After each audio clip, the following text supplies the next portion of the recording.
ভাই রে, এই আপা এসএসসি পরীক্ষায় মাত্র 2 বিষয় ফেল করছে। তাই তার মা লাইভে এসে জোরে সোরে বলতেছে, আলহামদুলিল্লাহ আমার মেয়ে মাত্র 2 বিষয় ফেল করেছে।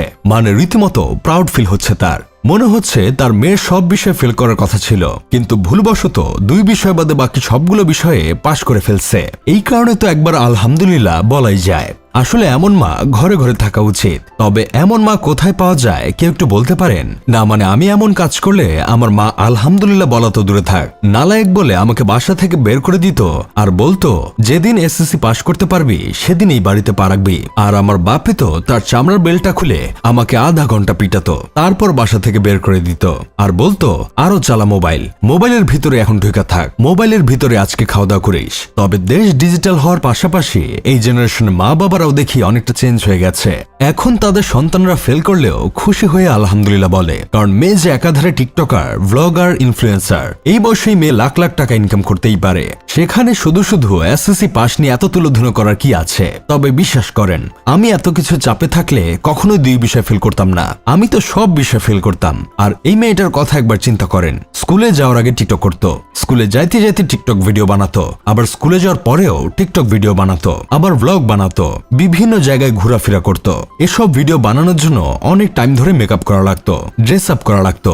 আবার সে যেহেতু এত ছোট বয়সে ইনফ্লুয়েন্সারও হয়ে গেছে, সেহেতু তার অনেক ব্র্যান্ডের সাথেই কাজ করতে হতো, প্রমোশন করতে হতো। এত কিছু করার পরে পড়াশোনা করার টাইম কোথায়? তাছাড়া আপনারা ভালো করেই জানেন টিকটকারদের ব্রেন থাকে না। তার ব্রেন না থাকার পরেও যে ব্লগিং, টিকটকিং, ইনফ্লুয়েন্সিং করার পাশাপাশি পড়াশোনা করে মাত্র 2 বিষয় ফেল করছে, সেটাই তো বেশি। আমার তো মনে হচ্ছে তা সব বিষয় ফেল করা উচিত ছিল। অনেকে তো বাসায় সারাদিন বসে থাকে, ঘুমায় আর খায়, ভিডিও সিডিও কিছু বানায় না, টিকটক করে না, তারপরও ফেল করে।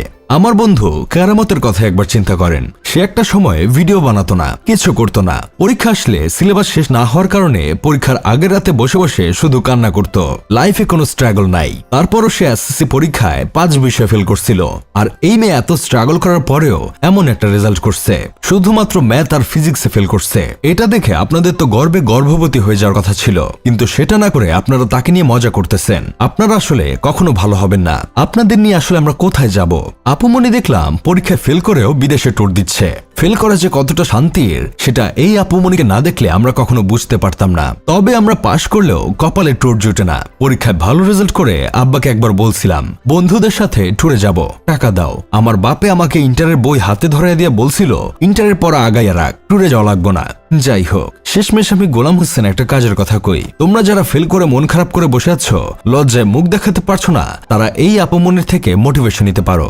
আপুর ব্রেন না থাকতে পারে, তারপরও তোমাদের হেল্প করতে কমতি রাখবে না।